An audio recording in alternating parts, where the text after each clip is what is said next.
Merci Jean-Marie. Oui, en effet, merci aux Gisti de nous avoir accueillis dans l'urgence, mais c'est vrai que ce projet est effrayant. Ce que nous avons découvert dans la presse nous a plus que effarés, tant il remet en cause l'état de droit qui nous paraissait être pas menacé, en tout cas, par le régime en place et l'exécutif qui venait de se faire élire. C'est même une inquiétude sur la dérive de l'exécutif, s'il part sur de telles bases, de vouloir à ce point dénigrer l'action de la justice et empêcher l'équilibre des pouvoirs. Ce projet de loi s'inscrit dans la continuité, ou voire peut-être, et nous l'espérons, la suppression de l'état d'urgence. Rappelons que l'état d'urgence était un dispositif exceptionnel pour des mesures transitoires dans un temps limité. Rappelons-nous que ce texte de 55, c'était pendant la guerre d'Algérie. Là, on est, et on sera a priori pour 20 mois d'état d'urgence. Évidemment, la France n'a jamais connu cela, et ses motivations sont évidemment discutables. On pourra y revenir sur les dérives de l'état d'urgence, comment l'ensemble des dispositifs, des arrestations, des procédures n'ont abouti finalement qu'à 20 procédures par le parquet antiterroriste. Donc une disproportion évidente entre les mesures qui ont été prises et l'efficacité de ce dispositif. Ce projet de loi pose principalement deux problèmes. Il supprime l'intervention du juge. On a manifestement, par ce pouvoir, une défiance vis-à-vis des juges dans leur capacité, justement, d'apprécier ce que fait l'administration. L'administration est dans son rôle de mener des actions, et notamment face au terrorisme, mais c'est justement parce que nous sommes dans un état de droit qu'il faut un contre-pouvoir et que le juge soit en amont, en contrôle d'opportunité, de proportionnalité, pour vérifier que justement la personne que l'on vise n'est pas dans le cadre d'un détournement d'une procédure qui lutte contre le terrorisme, car c'est cela officiellement l'objectif du gouvernement. La seconde chose, c'est d'inscrire des mesures exceptionnelles dans le droit commun, c'est-à-dire de pouvoir faire ce que l'on avait prévu de manière extraordinaire, de le mettre de manière courante dans le droit. C'est évidemment un point qui nous inquiète. Donc, nous pourrons évidemment revenir dessus et les intervenants qui sont autour de moi y reviendront. Je signalerai simplement qu'on va même plus loin que ce qu'il y avait dans l'état d'urgence, notamment avec l'inscription du bracelet électronique dans un dispositif courant, tout ça à l'initiative d'un seul préfet. Alors c'est évident que ça nous a surpris, c'est pour ça qu'on veut aussi insister là-dessus, c'est que le candidat Macron avait semblé prendre ses distances un peu avec l'état d'urgence, avait même réaffirmé qu'il avait un attachement à la justice, et notamment lorsque aucun des candidats considérait qu'il n'avait pas besoin de se présenter ou qu'une mise en examen ne nécessitait pas de venir devant eux, le peuple souverain devant juger plus que les juges. Donc cela nous a surpris de sa part. Parce que, nous l'avons vu, l'état d'urgence a engagé et a mené des dérives, des abus, parce que ces dispositifs nous concernent tous. Ça ne concerne pas seulement les terroristes ou ceux qu'on soupçonne de terrorisme, mais il y a encore dans le texte, et je crois que les gens du syndicat de la magistrature l'ont pointé, un petit mot, le trouble à l'ordre public, qui est encore mis dans ce projet de loi. Ce qui veut dire quoi? Ça veut dire que c'est tout le monde. C'est même nous, lorsque nous protestons de manière peut-être un peu véhémente sur certains sujets, qui pouvons être poursuivis par un préfet de sa seule décision contre notre action citoyenne, civique et sociale. Donc nous sommes évidemment inquiets de cet état policier qui semble vouloir être mis, avec là en plus une suspicion généralisée vers certains. On voit bien qui l'on veut viser. Or, la candidature de Macron et le président Macron avaient voulu inscrire sa mandature dans l'apaisement.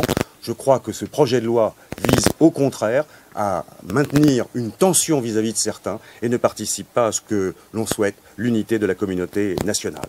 Et en clair, franchement, particulièrement à la Ligue des droits de l'homme, on avait appelé à voter contre le Front National parce que nous voulions défendre les droits, les libertés, pour justement maintenir l'état de droit. On ne s'attendait pas cela du président Macron, ni de son Premier ministre Édouard Philippe.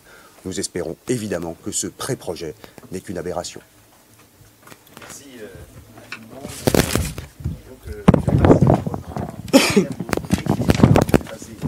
La parole en fait. Du CREDOF. Je te laisse développer CREDOF peut-être. Merci. Alors le CREDOF, c'est le Centre de recherche et d'études sur les droits fondamentaux de l'Université Paris-Nanterre. Moi et Stéphanie Hennette, qui est la directrice du CREDOF, on représente cet organisme. Et l'idée, c'est qu'on pense que c'est important pour des universitaires de prendre part à ce débat public et d'alerter sur les risques de ce type de projet, sur les libertés et d'installation durable de la logique de l'exception. Alors, la première idée sur ce projet, c'est qu'on sent qu'il y a vraiment une continuité avec la loi sur l'état d'urgence. Donc vous savez que depuis 18 mois, la loi de 55 est en application. Il y a un certain nombre de mesures qui ont été adoptées dans ce cadre-là, à peu près 8000 mesures, qui sont aussi bien les assignations à résidence, les perquisitions administratives, les interdictions de séjour, le contrôle d'identité ou la création de zones de protection. Et on voit bien qu'il y a ici un transfert de l'ensemble de ces mesures qui étaient justifiées par un péril imminent lié aux attentats. Et ça devient désormais permanent, puisque la menace est permanente avec le terrorisme. Mais sauf que ces mesures qui étaient censées être temporaires, on est en train de les installer durablement et de les prolonger dans le droit commun. Donc c'est cette logique-là qu'on tient à dénoncer. Je vous rappelle que quand le gouvernement précédent, notamment le gouvernement Valls sous la présidence Hollande, avait voulu constitutionnaliser l'état d'urgence, une des dispositions qui a été retoquée par le Conseil d'État, c'était un régime transitoire où on pouvait maintenir des mesures au-delà de l'état d'urgence. Donc c'était prévu dans la réforme constitutionnelle, l'idée d'avoir un état d'urgence après l'état d'urgence. Et là, on retrouve le même esprit, c'est-à-dire on maintient dans le droit commun, dans le Code de la sécurité intérieure, des mesures d'état d'urgence, des dispositions d'état d'urgence au-delà de l'état d'urgence. Alors on va décrire avec Laurence un certain nombre de dispositions. Je vais prendre la première dans le projet révélé par Le Monde, qui s'appelle les périmètres de protection. Les périmètres de protection, ça ressemble énormément aux zones de protection qui existent dans le cadre de la loi sur l'état d'urgence. Ça reprend un peu aussi des interdictions de séjour qui ont été censurées ce matin par le Conseil constitutionnel et des contrôles d'identité et fouilles de bagages et de véhicules qui figurent aussi dans la loi de 55.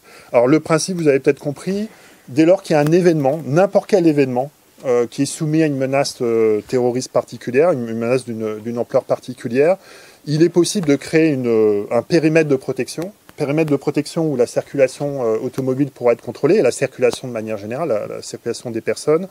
Et dans ce périmètre-là, on pourra faire des palpations de sécurité. Les policiers, pourront faire des palpations de sécurité, des inspections visuelles des bagages et avec le consentement de la personne, des fouilles des véhicules. Donc vous voyez des visites des véhicules. Donc c'est très intrusif sur les libertés et la vie privée. Et il y a vraiment une extension considérable puisque n'importe quelle personne pourra faire l'objet de ces fouilles si elle se trouve dans ce périmètre. Donc si c'est une manifestation par exemple, bientôt il y aura un mouvement social, donc vous imaginez il y aura beaucoup de manifestations, il y aura forcément un risque terroriste et qui pourront créer un périmètre de protection. Ça peut être aussi par exemple des matchs de football ou une braderie ou n'importe quel événement en fait qui permettrait de regrouper un certain nombre de personnes. Et dans ce périmètre, à la fois les officiers de police judiciaire, les agents de police judiciaire, mais aussi la nouveauté, les policiers municipaux pourront effectuer ces contrôles, ces fouilles de bagages et ces fouilles de véhicules. Donc vous voyez bien ici on a une extension considérable des possibilités de contrôle de la part des policiers et donc on infuse bien la logique de l'état d'urgence de manière permanente. Voilà, je te laisse la parole pour la suite. C'est bien ça, hein? C'est bien ça. Et pour Laurence Bisson du syndicat de la magistrature, pour compléter ce qui a été dit, effectivement, ces contrôles qui pourront s'opérer dans le cadre de ces dits périmètres de protection, ils s'étendent aux événements et aux lieux. À vrai dire, le diable est dans les détails, évidemment, comme d'habitude dans ces textes-là. On voit bien que ce qui est mis en avant dans ce texte, c'est l'idée d'un événement et finalement il y a une accoutumance au fait d'être fouillé, etc. Là, on est vraiment sur une logique qui dépasse clairement ces simples cas-là pour parler de tout lieu et donc avec une potentialité de surveillance et de fouille dans l'espace public complètement déconnectée de la recherche d'une infraction pénale. Or, c'est ça ce que produit l'état d'urgence et ce que produit aujourd'hui ce texte qui veut l'intégrer dans le droit commun, c'est une logique du soupçon dans laquelle on est absolument déconnecté d'une infraction pénale et de ce qu'est le terrorisme. Il faut rappeler que des actes de terrorisme, ce sont des actes criminels. Ce sont des crimes et des délits qui, en tant que tels, ont vocation à faire l'objet de mesures d'investigation policière, qui ont une base évidemment de renseignement, mais mesures d'investigation policière avec une suite judiciaire. Or, ce projet de texte, comme l'état d'urgence qu'on connaît malheureusement depuis plus d'1 an et demi, il part d'une autre logique. Il part d'une logique du soupçon, un peu général, et il met en œuvre quelque chose qui, en matière de liberté, est extrêmement préoccupant. C'est un principe de précaution. L'idée, c'est il y a une vague suspicion, et sur cette base-là, on va pouvoir mettre en œuvre des mesures surveillance, de fouilles, mais aussi de privation de liberté. Et il faut savoir dire ce que sont ces mesures. Si le Conseil d'État, lui, parle de mesures restrictives de liberté pour justifier le maintien dans sa compétence, on est clairement sur des mesures qui vont avoir des conséquences en termes de privation de liberté. Sur ces questions-là, sur la liberté d'aller et venir, sur le fait de pouvoir être dans son domicile, le principe d'inviolabilité du domicile, on ne peut pas appliquer un principe de précaution. Et je dirais que tout ça renvoie à un texte peut-être un peu oublié dans notre démocratie, qui est la Déclaration des droits de l'homme et du citoyen. Qu'est-ce qui se trouve dans ce texte fondateur? C'est le droit à la sûreté. Le droit à la sûreté, ce n'est pas la présentation qui en est faite aujourd'hui comme un droit à la sécurité qui impliquerait plus de policiers. Le droit à la sûreté, c'est la protection de l'ensemble des citoyens contre le risque d'arbitraire étatique. Et ce droit à la sûreté, il implique que lorsqu'une personne se voit privée de liberté, lorsqu'elle se fait fouiller, lorsque son domicile est pénétré par des services de police, eh bien, c'est sur la base d'un texte, c'est avec le contrôle d'une autorité indépendante, et ça n'est pas l'exécutif qui peut mettre en œuvre ces mesures. Ça veut dire que ce qui est légitime pour lutter contre le terrorisme, pour identifier plus exactement des réseaux terroristes et les réprimer, ce sont les outils du droit pénal, même s'il y a beaucoup à en dire. C'est le fait de ne pas se baser, pour prendre ces mesures-là, sur un vague soupçon, mais bien sur une infraction qui est prévue dans le code pénal, qui est définie précisément, qui est définie selon des règles, pour qu'on puisse déterminer sur quels critères est-ce qu'on prive une personne de sa liberté, est-ce que l'État entre dans sa vie privée. C'est aussi une procédure qui n'est pas secrète. Ça n'est pas des notes blanches non signées, non sourcées. C'est une procédure concrète contre laquelle la personne qui va être mise en cause, le citoyen, va pouvoir à un moment dire ce témoignage-là, cette constatation policière-là, je la conteste pour telle ou telle raison. Et j'apporte des éléments pour ce faire. À vrai dire, c'est dans procédure pénale le procureur de la République qui doit même prouver. C'est aussi un débat contradictoire préalable et une décision par un juge indépendant. C'est ça qui doit guider la lutte contre le terrorisme, et en tout cas la répression du terrorisme. Mais ce texte, comme l'état d'urgence, comme des textes qui l'ont précédé, renverse complètement la logique, marginalise l'autorité judiciaire. Mais l'autorité judiciaire, elle ne réclame pas sa place par pur corporatisme. Elle dit simplement, lorsqu'on prive des citoyens de liberté, il doit y avoir un certain nombre de garanties. Parmi ces garanties, il y a l'intervention préalable, systématique, d'un juge pour identifier sur des critères qui sont clairement définis par la loi. Or, là, on est avec l'état d'urgence et avec ce nouveau texte dans une logique qui est absolument contraire à ces principes. Je vais peut-être... je continue sur les... William Bourdon est là, donc je vais peut-être le laisser évoquer la question générale de l'état d'urgence et de ces mesures-là, avant de revenir ensuite plus précisément sur des explications sur certains des mesures qui sont prévues, notamment les perquisitions et les incriminations, parce que, encore une fois, dans les détails techniques, dans la façon dont les textes sont rédigés, il y a beaucoup de choses qui se nichent, qui aggravent encore le constat qu'on fait vraiment d'une dérive extrêmement dangereuse de notre droit. Micro.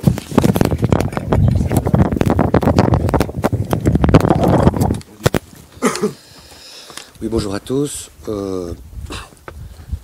Donc avec nos amis, on a organisé en urgence cette conférence de presse parce qu'on pense que l'heure est très grave. L'heure est très grave parce que à la fois c'est la France, pays de tradition humaniste, dont le destin manifeste historiquement serait de propager l'humanisme des idées des Lumières. C'est la France qui inaugure une cérémonie, et c'est très fâcheux, à l'échelon européen, de rendre éternel l'état d'urgence dans son droit commun. Donc c'est évidemment d'une très grande gravité. Et on voit bien la difficulté de notre tâche. J'étais ce matin à une émission de radio avec des auditeurs, et à la fin de l'émission, c'est vous dire si j'ai été efficace, 67% des auditeurs considère que c'est une bonne chose pour notre pays. Donc, moi, je ne mésestime pas la difficulté de notre mission. C'est-à-dire que notre prise de parole, notre expression publique semble presque démonétisée, inaudible, indicible.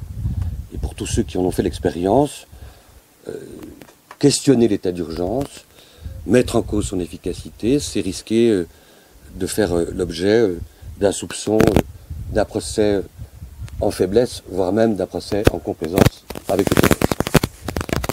C'est vrai que l'opinion publique est tétanisée, traumatisée, et que face à la surenchère démagogique sécuritaire depuis tant d'années, elle est abasourdie, et il faudrait que s'impose dans ce pays un courage politique, une pédagogie politique, pour expliquer aux Français que non seulement l'état d'urgence est inefficace, c'est pas moi qui le dis, c'est le Conseil national des droits de l'homme, ce sont des rapports parlementaires très critiques, et ce sont des hauts responsables de la sécurité qui, à bas bruit, n'hésitent pas à souligner la contribution extrêmement modeste de l'état d'urgence à la lutte contre le terrorisme.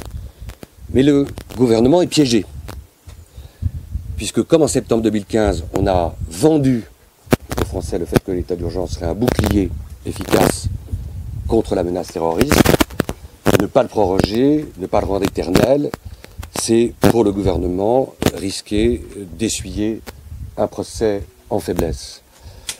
C'est fâcheux aussi parce que Emmanuel Macron avait fait des déclarations prometteuses. Il avait même été plutôt plus courageux que les autres, en mettant en avant la nécessité de ne pas répondre à l'exhortation du terrorisme international. C'est quoi cette exhortation? C'est de dire on va vous imposer une guerre éternelle. Et le piège diabolique de la guerre éternelle proposée par les terrorismes, c'est justement de rendre éternel l'état d'urgence. C'est exactement le traquenard dans lequel ils souhaitent que nous tombions. Et de ce point de vue, rendre éternel l'état d'urgence dans notre droit commun, c'est un tête-à-queue absolu par rapport aux déclarations prometteuses du nouveau président de la République.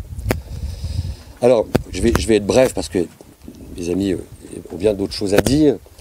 On est nombreux à s'être battus les uns et les autres sur l'état d'urgence devant le Conseil d'État, les juridictions administratives. Et qu'est-ce que disait la représentante du ministère de l'Intérieur quand on est venu discuter de la légalité d'assignation à résidence? C'était quoi l'argument? C'est une circonstance exceptionnelle. L'état d'urgence à vocation est temporaire. C'est un péril imminent qui va à un moment donné s'arrêter. L'argument ontologique qui nous était opposé pour justifier de mesures restrictives de liberté individuelle, c'était justement de mettre en avant le caractère temporaire, limité, circonstancié de l'état d'urgence. Et aujourd'hui, on va le banaliser. Et de ce point de vue-là, la France, malheureusement, inaugure quelque chose que, pour l'instant, seule la Turquie avait tenté de faire. Alors, il y a évidemment 2-3 questions que je voudrais aborder avec vous. Première question. Ça déhiérarchise toutes les normes, la banalisation de l'état d'urgence.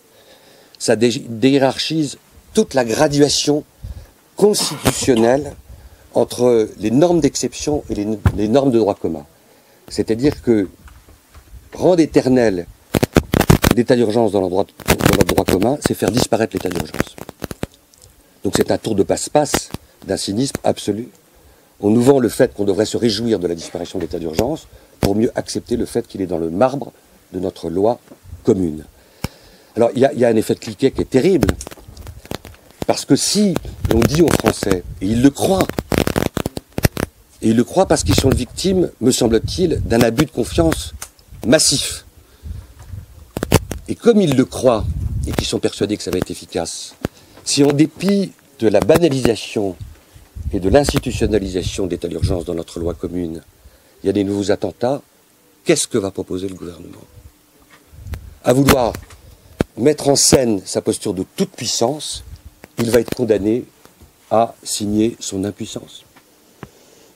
Et il va être obligé, contraint, d'imaginer une surenchère encore plus liberticide pour pouvoir convaincre les Français que l'on peut toujours faire mieux. Alors voilà, le risque, il est aujourd'hui considérable. Il est considérable pour notre état de droit, il est considérable pour notre démocratie. Il introduit, encore une minute, un pouvoir administratif au sein du code pénal, ce qui est aussi une première dans notre tradition républicaine. Que notre code pénal entérine le fait que ce soit les préfets, le ministère de l'Intérieur qui soit à la manœuvre pour ordonner des mesures restrictives des libertés individuelles est inédit dans le paysage européen, est absolument inédit, sans précédent. Et cette décentralisation du pouvoir de décision au bénéfice des préfets est aussi lourde de conséquences. Alors je termine sur une dernière idée. Le gouvernement dit il n'y a pas de risque de dérapage. C'est formidable qu'on ait inscrit dans le droit commun puisque ça va être limité uniquement aux infractions de terrorisme. Donc ce que nous avons condamné, nous, l'utilisation de l'état d'urgence sur l'interdiction de manifester, COP21, manifestation pour le jeune Théo, la loi El Khomri, qui peut penser, qui peut être suffisamment naïf pour penser que si demain il y a des troubles, par exemple syndicaux, des troubles sociaux graves, des manifestations qui dégénèrent, qui peut penser un seul instant qu'au motif de la banalisation de ces dispositions d'état d'urgence dans le droit commun, elles ne vont pas être élargies dans leur application au nom d'un ordre, au nom d'une conception d'un ordre public subjectif, vers des infractions qui seraient des infractions de droit commun, voire à des graves atteintes à la liberté d'expression, à la liberté de manifester ou à la liberté syndicale. Voilà, je termine, j'ai été un peu trop long, pour dire qu'il faut sonner le tocsin, il faut que la société civile française se réveille, il faut que les citoyens français se dessillent les yeux sur la gravité de ce que le gouvernement est en train de tramer. Alors que revoilà l'autorité judiciaire. La parole est à la Donc l'idée aujourd'hui, c'était aussi évidemment de décrypter ce qu'il y a dans ce texte, et donc je vais essayer de m'atteler à identifier en tout cas ce qu'il y a notamment dans l'assignation à résidence et la perquisition administrative qui démontrent la dangerosité de ce texte. Je vous renverrai par ailleurs à une analyse qu'on a faite au syndicat de la magistrature qu'on vient de diffuser, qui est encore une fois une première analyse, un débroussaillage je dirais, mais qui nous paraissait nécessaire pour précisément permettre notamment aux citoyens de se positionner sur ces questions sur des bases plus concrètes. Alors, parlons de ces assignations à résidence qui sont donc introduites dans le droit commun à la suite de la loi du 3 juin 2016, qui l'avait déjà fait pour les personnes revenant de théâtres d'opérations de groupements terroristes, mais de manière plus large, et c'est évidemment le problème puisqu'on est encore une fois dans une mesure administrative décidée au ministère de l'Intérieur et qui va emporter une réelle privation de liberté puisque ce sont des personnes qui devront rester à leur domicile, pourront être interdits de sortir du périmètre de leur commune, assignés à pointer au commissariat une fois par jour et potentiellement soumis à un bracelet électronique mobile dans des conditions, ça on pourra l'évoquer peut-être au stade des questions si vous avez un certain nombre de questions, interdit de contact avec des personnes susceptibles de représenter des troubles pour l'ordre public, et tout ça sur une durée de 3 mois renouvelable. Renouvelable combien de fois? Le texte ne fixe pas de limite. Dans l'état d'urgence, la limite c'était la fin de l'état d'urgence. On a bien vu que cette limite était assez illusoire. Là en l'occurrence, on n'a carrément aucune limite. Alors évidemment, la question principale, c'est qui est visé par ces mesures? De qui est-ce qu'on parle? Puisque c'est, je dirais, la préoccupation centrale. Encore une fois, on ne parle pas de personnes contre lesquelles sont réunis des indices graves ou concordants qu'ils ont commis une infraction pénale ou qu'ils en préparaient une. Et en matière d'infractions terroristes, les infractions préparatoires sont prééminentes en réalité. Ce sont la majorité des infractions qui sont poursuivies. Quand on lit le texte, on identifie clairement, malgré la répétition du terme terrorisme, etc., incitation, apologie, que le lien avec le terrorisme est extrêmement ténu. En fait, en général, quand on lit un texte, il faut faire attention aux virgules. Il faut faire attention à l'ordre des mots et à comment est structurée une phrase. En l'occurrence, quand on essaie d'identifier qui sont les personnes susceptibles d'être assignées à résidence, il y a 3 types de personnes, 3 cas dans lesquels les personnes peuvent être assignées à résidence. Le fait d'être en relation habituelle avec des personnes ou des organisations incitant, facilitant ou participant à des actes de terrorisme. On est là en train de nous parler de l'entourage. On est en train de nous parler de personnes qui peuvent avoir des connaissances avec des personnes ou des organisations incitant, facilitant, participant à des actes de terrorisme. Et je mets de côté à chaque fois sur la base de quels éléments. Mais on est donc sur l'entourage. Et on a eu l'occasion de dire par le passé combien c'était problématique, évidemment, d'étendre cette logique du soupçon à l'entourage. Des personnes qui soutiennent ou adhèrent à des thèses incitant à la commission d'actes de terrorisme ou en faisant l'apologie. On est là sur déjà un soutien, une adhésion. Comment est-ce qu'on la prouve? C'est une première question. Et qu'est-ce que c'est qu'un soutien et une adhésion à des thèses incitant? On voit bien que finalement on a un fil et qu'on tire le fil et qu'on est toujours plus loin de ce qu'est une infraction pénale terroriste. Mais évidemment, c'est le troisième type qui va poser encore plus de problèmes puisque, et c'est par cela que l'article commence, comme si c'était un chapeau. En réalité, on peut vraiment émettre sérieusement l'hypothèse que ça n'est pas un chapeau. Ce sont les personnes à l'égard de laquelle il existe des raisons sérieuses de penser que son comportement constitue une menace d'une particulière gravité pour la sécurité et l'ordre public. Et là, on ne parle plus de terrorisme. On parle de sécurité et d'ordre public, et on est précisément dans les critères qui ont abouti pendant les mois d'état d'urgence à ce que des personnes soient assignées à résidence, soient interdites de paraître dans certains lieux, fassent l'objet de perquisitions, alors même qu'il n'y avait aucun lien avec le terrorisme, mais simplement pour des motifs dits opérationnels. Et le Conseil d'État a validé cette théorie en considérant qu'en gros, il ne fallait pas que les policiers soient occupés ailleurs. On voit bien qu'il y a là très clairement une base aux dérives qu'on a connues pendant l'état d'urgence, sauf qu'il faut se rappeler à chaque fois, même si on a du mal à se le rappeler, que là on n'est pas dans un texte temporaire, qu'on est dans le droit commun qui n'a d'ailleurs plus grand-chose de commun. Évidemment, on a déjà dit beaucoup de choses sur le fait que le contrôle a posteriori par le juge administratif ne suffisait pas, précisément parce qu'il se fait sur ces bases floues notamment. Mais il faut rappeler aussi, et c'est un peu finalement le cœur caché de ces mesures, à quoi est-ce qu'elles servent? Elles servent à faire revenir le juge judiciaire par la fenêtre. Parce que le juge judiciaire, il est là en bout de course. Il est là lorsqu'il s'agit d'incarcérer des personnes assignées à résidence qui ont manqué à un pointage, qui n'ont pas respecté cette mesure, et on en arrive dans une situation en démocratie qui est extrêmement préoccupante, dans laquelle on n'a pas réuni, l'État n'a pas réuni d'éléments, de preuves, permettant de penser qu'une personne a commis une infraction pénale ou en préparé une, mais il a créé les conditions d'une nouvelle infraction pénale, et c'est une infraction pénale administrative. Et là, derrière, il y a des conséquences à ça. Les perquisitions administratives qui sont contenues dans le texte, elles visent les mêmes personnes et elles sont fondées sur la même logique du soupçon. Je voudrais faire un petit point parce que ça introduit une sorte d'incongruité qui est ce sorte de petit binôme entre le préfet et le procureur de la République de Paris. Le préfet propose, le procureur autorise, le préfet ordonne. Une sorte de valse à 3 temps. Dans laquelle, en réalité, le procureur, il est absolument instrumentalisé. De quels éléments est-ce qu'il disposera, le procureur de la République? On est encore une fois sur des éléments des services de renseignement.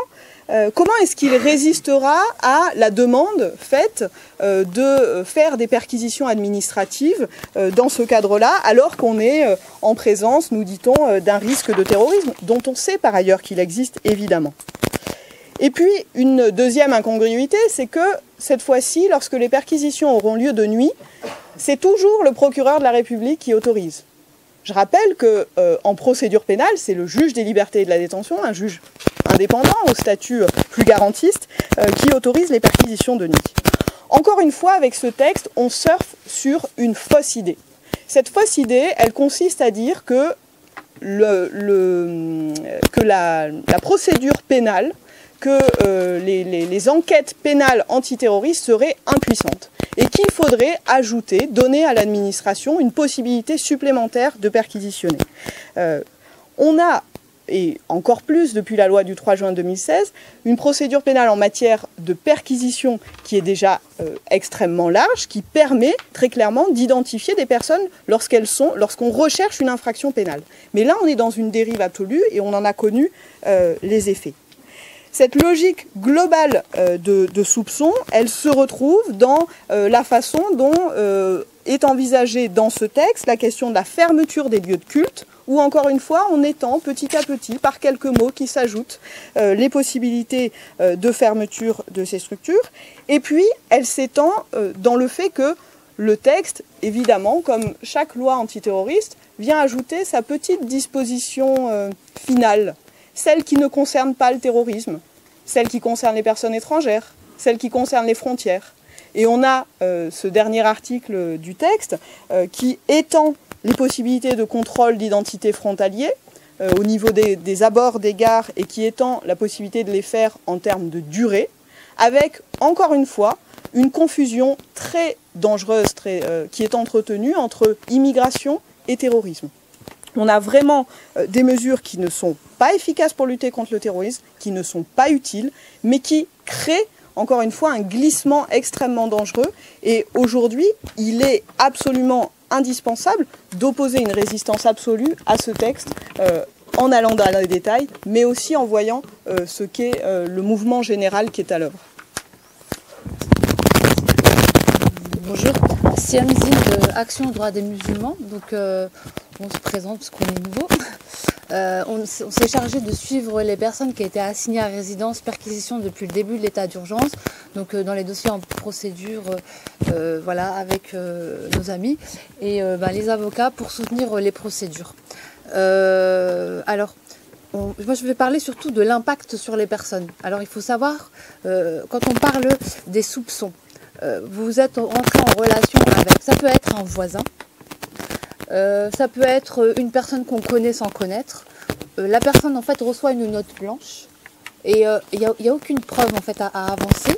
Donc sur ces bases-là, les personnes, elles se retrouvent privées de leur liberté d'aller et de venir. Elles se retrouvent stigmatisées parce que les gens dans l'entourage, ne comprenant pas en fait ce qui leur arrive, vont les stigmatiser en disant voilà, ce sont des terroristes. Ça peut arriver aussi à des personnes qui ont une perquisition, ça peut arriver à des personnes qui ont un enfant qui s'est converti à l'islam et eux qui ne sont pas musulmans. Leur vie elle peut dégénérer. Donc perquisition, on retire les données des ordinateurs sur les identifiants, donc on retrouve tout ce que Laurence a expliqué dans ces choses-là, et tout ça va se retrouver dans un dossier qui va encore alimenter la note blanche, et la personne elle pourra pas se défendre. Donc on est vraiment face à de l'arbitraire. Quand on dit à la personne voilà, juste après vous pourrez aller voir le juge administratif pour poser votre recours, en réalité qu'est-ce qui se passe?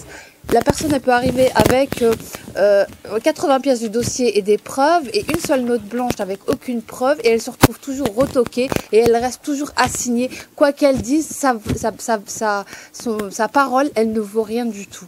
Donc les signaux faibles, c'est quoi? Parce que c'est important. Les signaux faibles, vous l'avez sur la plateforme Stop Djihadisme. C'est la barbe, c'est les vêtements, ça peut être un ramis, donc le vêtement musulman, ça peut être un changement de régime alimentaire, ça peut être un changement de comportement, donc se renfermer sur soi, ça peut être, voilà, et ce sont des signes pour la plupart discriminants qui visent essentiellement les musulmans. Donc on a un problème avec justement le fait de cibler le terrorisme et cibler l'ensemble de la population musulmane. Là, il y a un amalgame qui est fait. Maintenant, on en est arrivé à la conclusion au niveau de l'ADM que ils ont mis en place l'état d'urgence pour pas se casser la tête à vérifier qu'est-ce qu'ils avaient sur le terrain. Donc en fait, les services de renseignement ont récupéré des informations, ont noté une partie et n'ont pas les moyens opérationnels de vérifier l'autre partie. Donc ça peut être une histoire d'une dispute entre une mosquée et une mosquée, un règlement de compte, parce qu'ils ne sont pas aussi à l'abri de manipulation. On a eu beaucoup de cas où ce sont des proches qui ont fait du règlement de compte, un ex qui voulait se venger en appelant, en disant voilà, mon ex est un terroriste. Ça peut être voilà, tout un ensemble de choses où les choses, voilà, elles vont s'embrigader et elles vont se mettre les unes derrière les autres, et la vie de la personne va devenir un enfer, parce qu'ensuite, après ce téléchargement de données et ces informations qu'il va récupérer, il va avoir une suite de mesures administratives dans laquelle il ne pourra pas s'en sortir. Il va rester toujours dans cette ligne de comme un paria de la société. Ça, c'est une chose. La deuxième chose, le fait d'avoir eu une perquisition violente, il y en a eu pas mal, il n'y a eu aucune explication par rapport à ça, ni aucun courrier, ni aucun audit par rapport à ces perquisitions. Les personnes, elles sont encore au jour d'aujourd'hui traumatisées, elles dorment avec leurs vêtements, les enfants présentent des troubles psychologiques. Voilà, je vais être bref, mais il y a voilà l'impact qu'il y a sur les choses. Et je voudrais revenir sur les 20 personnes qui sont mises en examen dans le cadre de l'état d'urgence, c'est important. On a eu 3 cas de personnes qui ont été mises en examen, qui est dit dans le cadre de l'état d'urgence, mais en réalité, ce sont sous des procédures judiciaires qui étaient enclenchées. Quant à ces dossiers, comme ils sont montés, il nous semble que ces dossiers n'iront pas plus loin que, voilà, il y a eu un principe de précaution qui a été pris. Donc voilà, il y a eu une communication qui a été faite, un intox entre, voilà, l'état d'urgence sert à arrêter des terroristes et à justifier le fait que l'état d'urgence lutte réellement contre le terrorisme, ce qui n'est pas du tout le cas. Et en même temps, c'est une couverture qui va éviter en fait aux fonctionnaires de faire le réel travail de sécurité des citoyens en donnant les moyens aux opérationnels sur le terrain pour faire le travail de vérification et de signalisation de réels profils dangereux. Donc pendant qu'on ne fait rien, on s'occupe de gens lambda, qui s'occupe d'autres gens. Voilà. Merci Cyril. Merci. Benjamin. 3 minutes. Merci beaucoup Siem. C'est exactement ce qu'on faisait remarquer à la Quadrature il y a quelques temps déjà. Le fait que ça, finalement, cet état d'urgence n'attrape que des gens qui sont des militants, qui vont être de simples citoyens. Donc l'abus, il a eu lieu à J+1 de l'instauration de l'état d'urgence. Donc voilà, aujourd'hui, on est des mois et des mois ensuite, après. Alors la Quadrature du Net, on défend les libertés essentiellement dans l'espace numérique, mais de plus en plus les libertés fondamentales en général, parce qu'on voit qu'elles sont attaquées de partout. Ce qu'on a constaté principalement, c'est l'article 3 de ce projet de loi qui reprend, merci Laurence, qui est concerné par le reste de la loi. C'est extrêmement vague. Donc déjà, ça c'est un premier problème qui nous paraît totalement ahurissant. Qu'est-ce que ça a derrière comme conséquence? Ça reprend, cet article 3 reprend ce qui a été supprimé dans la loi de procédure pénale sur la demande de disposer de tous les identifiants électroniques des personnes soupçonnées. Donc vous êtes vaguement soupçonné, comme on vient de l'entendre, ça peut être n'importe qui. Tout à coup, vous allez devoir fournir aux forces de l'ordre votre login mot de passe Facebook, l'accès à votre mail, l'accès à votre ordinateur, à votre téléphone, à votre compte Twitter, à toutes vos informations personnelles, finalement, à toute votre vie numérique. C'est totalement inacceptable en droit français et en droit fondamental même, puisque c'est finalement l'obligation, et nous on a vu tout de suite la conséquence de ça, c'est l'interdiction de se taire. Or, ça, c'est pour le coup vraiment un droit fondamental. On comprend tous cette notion-là. C'est ce qu'on appelle aussi l'auto-incrimination. C'est dans la loi française depuis toujours. La Cour européenne des droits de l'homme a déjà condamné la France sur ce non-respect-là. Donc c'est une violation de la présomption d'innocence. C'est une violation du droit à ne pas s'auto-incriminer. Donc ça c'est vraiment la première partie qui nous a scotché. C'est aussi contraire aux articles 6, 7 et 48 de la Charte européenne des droits fondamentaux. Donc on va encore se prendre la Cour européenne des droits de l'homme, mais on va se prendre dans 10 ans. Donc combien de vies auront été démontées, détruites et les gens traumatisés d'ici là, on compte pas. Apparemment ça ne concerne pas trop notre gouvernement. Autre article qui au niveau numérique nous a aussi beaucoup révolté, c'est la prolongation et l'affirmation des perquisitions informatiques que la CNCDH avait aussi dénoncé et qu'on a dénoncé, que tout le monde a dénoncé finalement. Mais voilà, on voit que le gouvernement continue comme si de rien n'était. Les perquisitions informatiques, c'est quoi? C'est des policiers qui viennent chez vous, comme on l'entendait tout à l'heure, ils tapent à n'importe quelle heure. C'est extrêmement violent.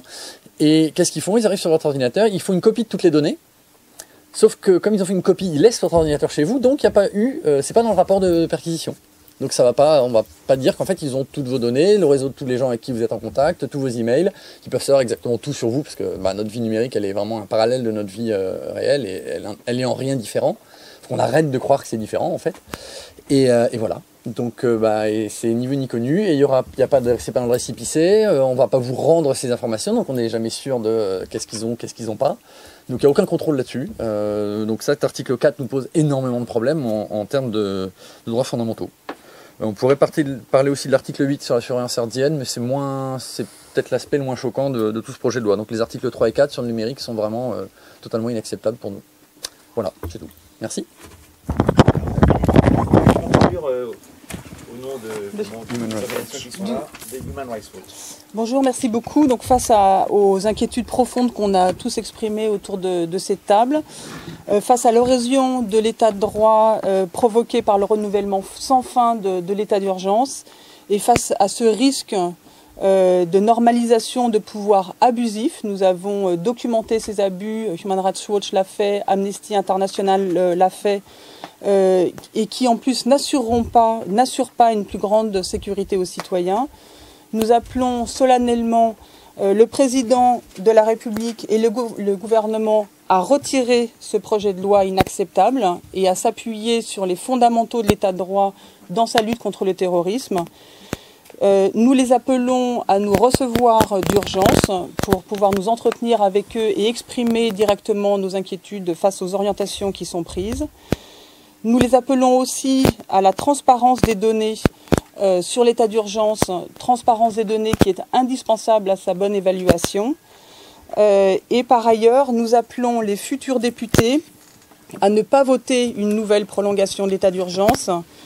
Nous les appelons à refuser la normalisation de pouvoirs abusifs et de se positionner comme protecteurs des valeurs de l'état de droit, protecteurs de l'équilibre de pouvoir dont ils devraient normalement être les garants. Merci beaucoup à vous.